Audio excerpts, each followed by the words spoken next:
here we are ahead of the 2016 Penrite Broadford Bike Bonanza, where we'll be celebrating the 95th anniversary of Moto Guzzi motorcycles. So here we are with Australia's own expert on all things Moto Guzzi, Tio Lamers. How are you, Tio? I'm excellent today. Cameron, how are you, mate? Very well. Tell us a little bit about some of the very special Moto Guzzis we're going to see at Broadford Bike Bonanza next year. Well, next year we're going to see 6 X-race bikes, X-Factory race bikes. The most special one will be the V8, the 8-cylinder, and the 350 twin-cylinder, very interesting as well. And another 350, 2 250s and a 500. Plus 4 Battle of the Twins machines out of Holland. Wow, so especially the first 6 bikes you mentioned, all extremely iconic models in their own right. To think we're going to see all of them in Australia at the one place at the one time, something to get very excited about. I reckon, because this will be a one-off and will never happen again. Well, thank you for being involved in making this happen, because it's something I know I'm excited about, and I'm sure every other Moto Guzzi fan is, and not just that, any passionate motorcyclist. The opportunity to not only see these bikes, but we're going to get to hear them and see them on the circuit. Yes, we will, because these people don't treat them like softies. They just go for it and they rev the shit out of them. They go really fast and noisy, and they enjoy just to be out there and to show them. By far the most recognisable iconic model would be the V8 500. For those that haven't heard one, and there'd be very few people in Australia that would have been lucky enough to, could you describe it? No, you can't describe it. You have to see it, you have to explore it, you have to be there, see it and hear it, and you won't believe it. I guess it's as much a sound that you would hear as feel, the power that comes from that 500 V8. If you're close enough, you will.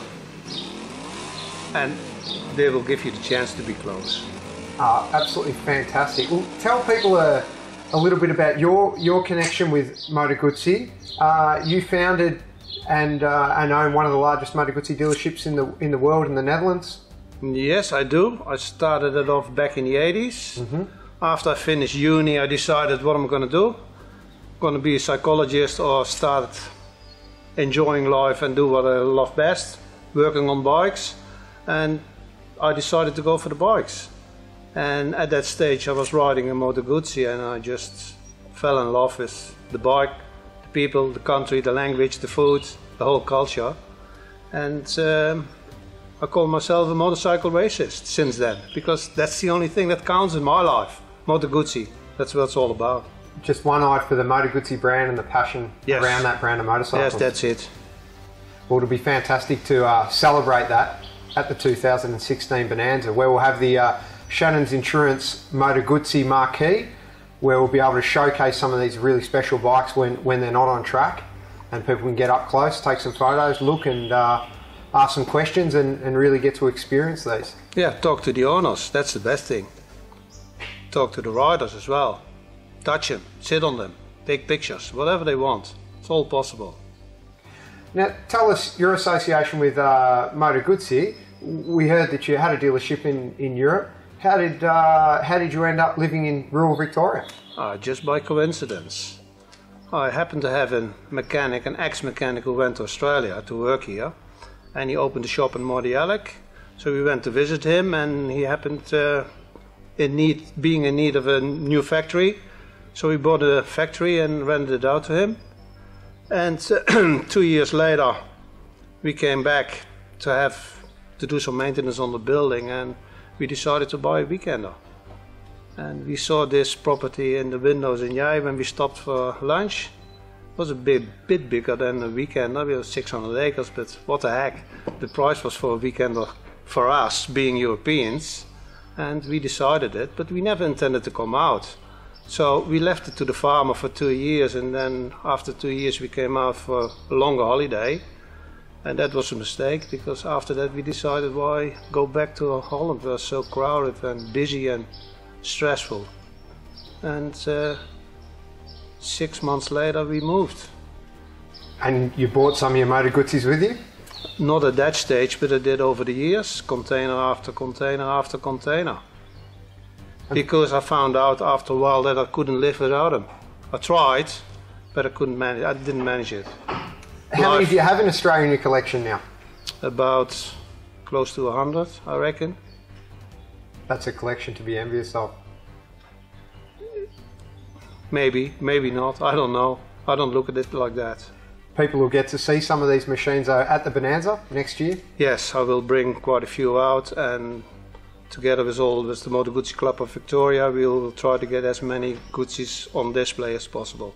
So there will be at least over 300 bikes that you can look at. Wow, that will be a sight to see.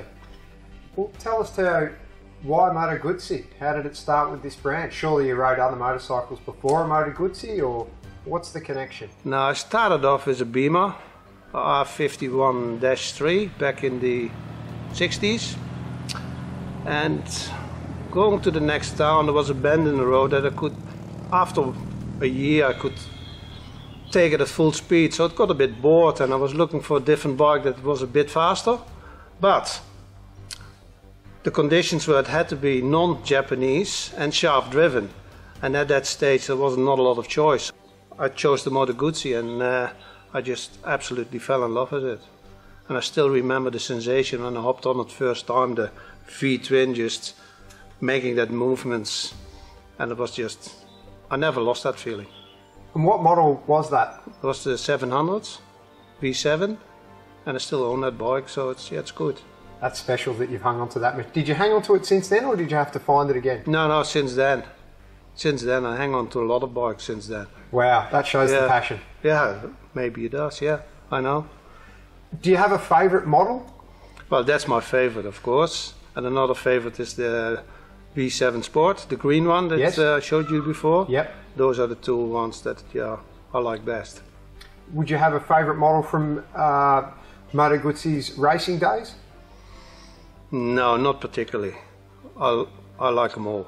Doesn't matter. No preference at all, whatsoever. Not even a V8.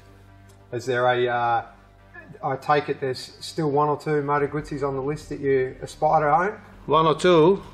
I reckon there will be a lot on the list. Can't afford them at the moment, so I'm just sit back and relax.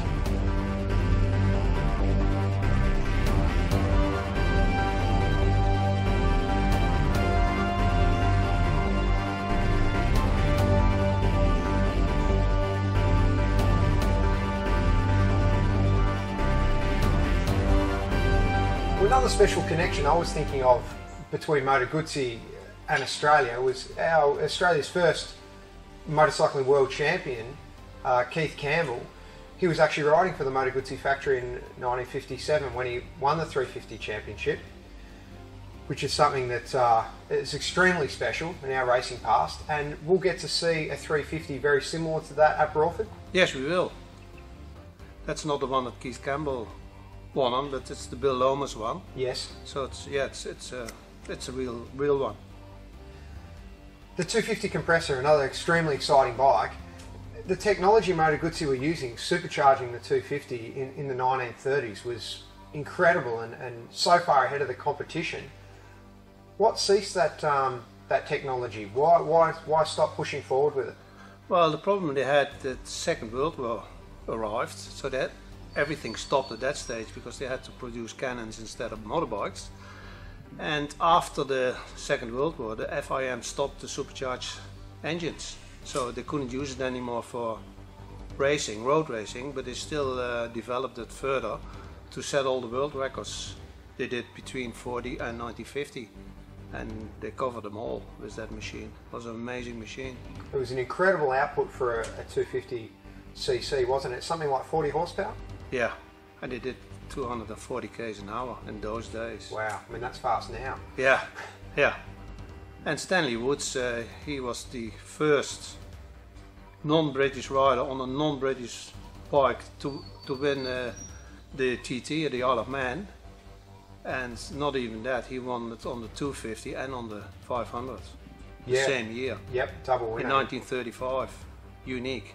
BMW is still claiming it, but they won it 4 years later. Now the 500 V8, we come back to that. How many actually were produced? Is it, correct me if I'm wrong, was there 6 produced originally? No, you're correct there. Yeah, six original ones. And how many of those are still surviving? 5. 5 are still surviving. 2 in the museum, And the 3 people that bring out these race bikes, they all own one. Wow. Yeah, wow. So, and these are the people that you've orchestrated to come visit the Broadford Bike Bonanza? Yes, but these are people too that I know for years, because one of them raced for us when we were doing endurance racing. Yes. He was the test rider of the factory, so he was close to where it all happened. And in those days they just chucked everything out. They wanted to clean the factory, and he took all the race bits, he took them all home. And if you see his collection, you won't believe your eyes. He has more in there than the factory has. So it's not only some special bikes we're going to see, we're going to meet some very special people that are going to come out here with these machines. Yes, the other owner is the son of Umberto Todoro, and he worked very close with Carcano on the development of the V8. And it's just amazing to see the son of that engineer on that bike that his dad worked on, and it was so successful in those years.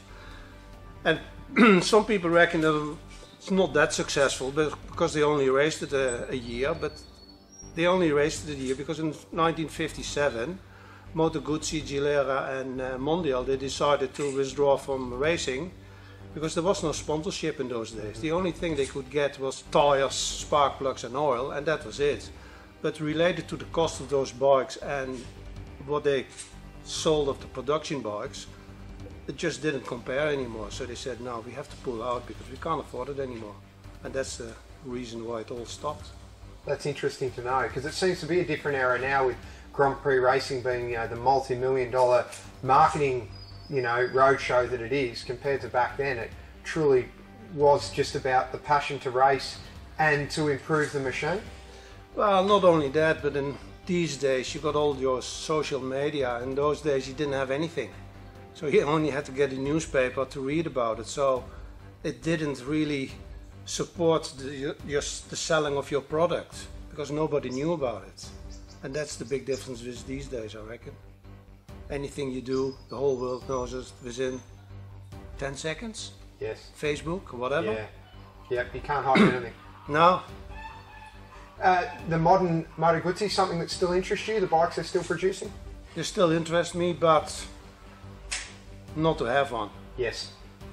No, not anymore. I still like them, especially the sporty ones. But it's, well, you have to limit yourself. What else can you do? Otherwise, I've got too many bikes to ride anyway. Theo, thanks very much for your time today to chat about the 2016 Broadford Bike Bonanza, where we'll get to see all these magnificent Moto Guzzis in the Shannon's Insurance Moto Guzzi marquee. And we've got a lot to look forward to. And like all our viewers out there today, hope to see you there and experience these bikes up close and personal. So do I, Cameron. Thanks for that. Cheers. I'll see you next year. Yep, see you at the Bonanza. Okay.